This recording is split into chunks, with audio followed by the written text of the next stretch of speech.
Now let us study the classification of the bases. So let us know how we can classify the bases. So now we will study the classification of bases.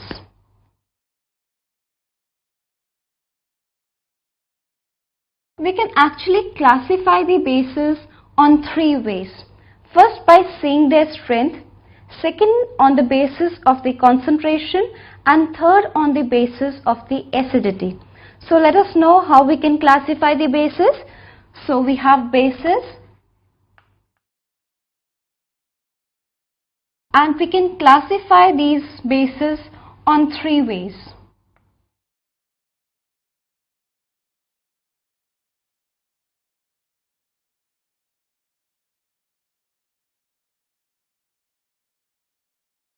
First, these bases are classified on depending upon the strength. So first is depending upon the strength. Depending upon the strength of the base. Second, we can classify the bases depending upon the concentration of the base. So second is depending on the concentration.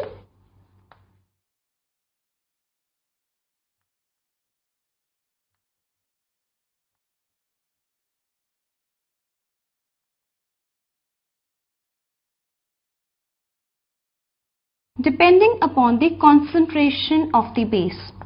And third is on the basis of the acidity of the base. So depending upon the acidity. Depending upon the acidity of the base. So that means we can classify the bases on the three ways. First on the basis of the strength, second on the basis of the concentration, and third on the basis of the acidity. Now let us understand this one by one.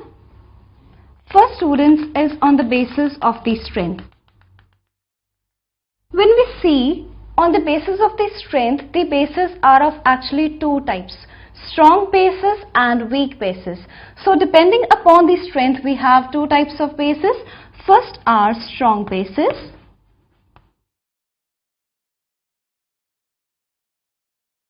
and second are weak bases.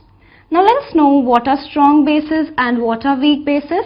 These strong bases are the ones which ionize completely in the solution. When they ionize completely in the solution, so they produce high concentration of hydroxyl ions, and this is opposite in the case of the weak bases. Weak bases ionize partially in the solution, so they produce less concentration of the hydroxyl ions. So what we can write in the strong bases, they ionize completely.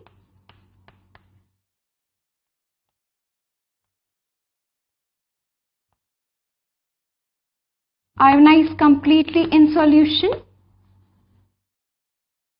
and when they ionize completely in the solution, they produce high concentration of OH negative ions. So they produce high concentration of OH negative ions. Now what do we mean by this ionization? Ionization is actually the formation of ions. We can understand this with the help of example.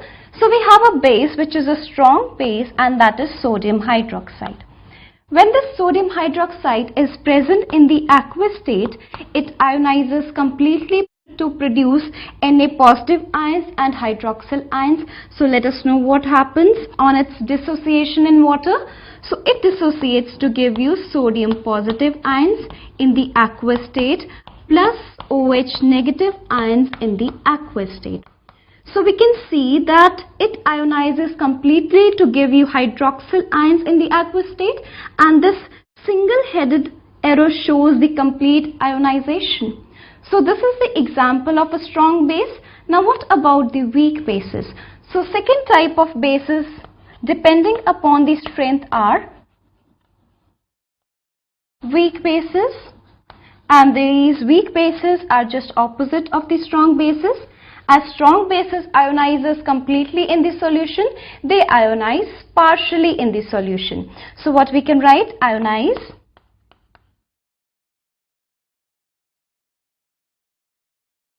partially in solution. Now when they ionize partially in the solution, the concentration of the OH negative ions produced in the solution is less. So low concentration of OH negative ions. Now what about the example of a weak base? A very good example of a weak base is ammonium hydroxide. So when ammonium hydroxide, NH4OH, this ammonium hydroxide is present in the aqueous state, it actually ionizes partially to give you hydroxyl ions and ammonium ions. And this partial ionization is shown by this double-headed arrow. So it ionizes to give you NH4 positive aqueous ions plus OH negative aqueous ions. So we can see here that what is the difference between the strong base and weak base. Strong bases completely ionize, whereas weak bases partially ionize. Very good example of a strong base is sodium hydroxide, and a very good example of a weak base is ammonium hydroxide. I hope students, this classification of the bases depending upon the strength is clear to you. Next is depending upon the concentration. Depending upon the concentration, we have two types of bases: concentrated bases and dilute bases. On the basis of concentration, this tells us that what is the amount of base present in the fixed amount of the solution. So depending upon the concentration, we have two types of bases. First we will study the concentrated bases. When we talk about concentrated bases, this tells us that the amount of the base is large in the fixed amount of the solution. So what we can write? Amount of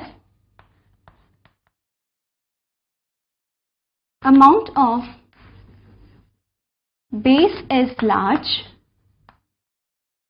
in fixed amount of solution.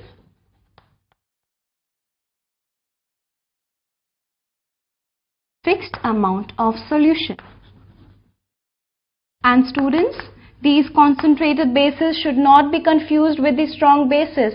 Concentrated bases can be strong bases also, these can be weak bases also.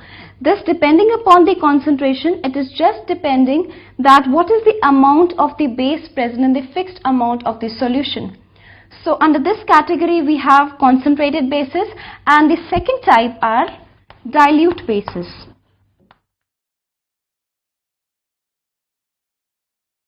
So what are dilute bases? These are the bases in which the amount of the base is less in the fixed amount of the solution. So what we can write? Amount of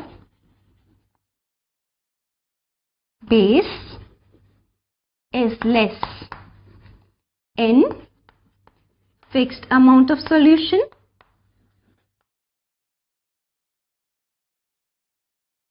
The fixed amount of solution.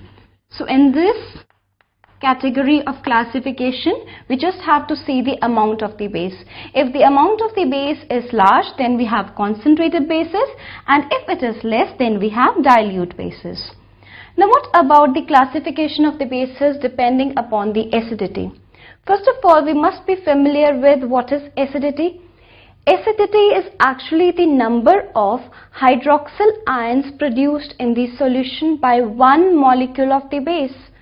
So what we can write about acidity? First of all, we must know what is acidity. Acidity is actually the number of hydroxyl ions, OH negative aqueous ions produced in the solution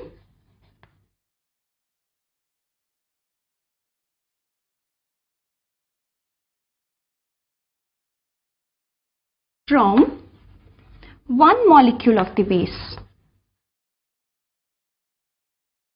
from one molecule of the base. Now let us see, depending upon the acidity, what type of bases we have. First of all, we have mono, means one. We have monoacidic base, as the name is suggesting that it produces only one OH negative ion in the solution from one molecule of the base. So it liberates only one OH negative ion. So let us see the example of this. We have sodium hydroxide. Suppose we have sodium hydroxide, NaOH in the aqueous state. In water, it will liberate only one OH negative ion. So upon ionization, it will give Na positive aqueous ion and it will give OH negative aqueous ion. So here also we can write aqueous because it produces only one OH negative aqueous ion in the solution. So I hope students it is clear to you that why sodium hydroxide is a monoacidic base, because in water in solution it gives only one OH negative ion. Second, depending upon the acidity, we have diacidic base. So what is a diacidic base?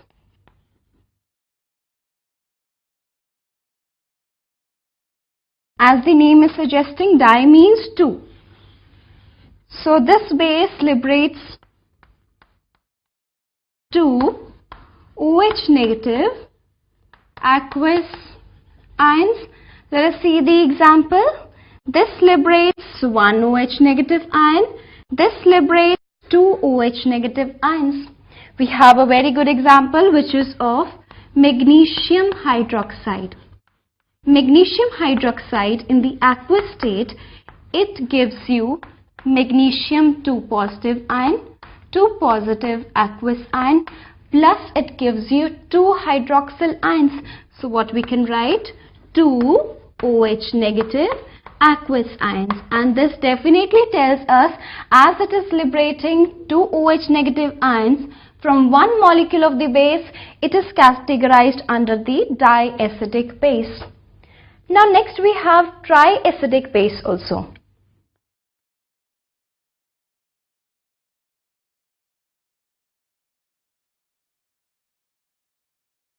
Triacidic base. Now what is a triacidic base?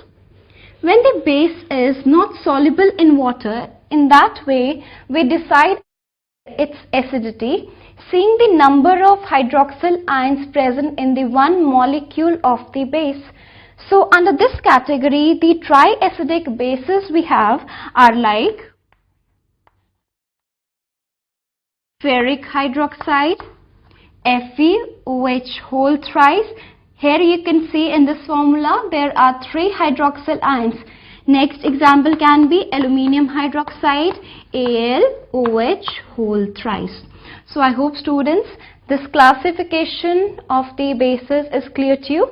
So we classified the bases on the basis of strength, concentration and acidity. I hope it is clear to you. Next we will study the preparation of bases.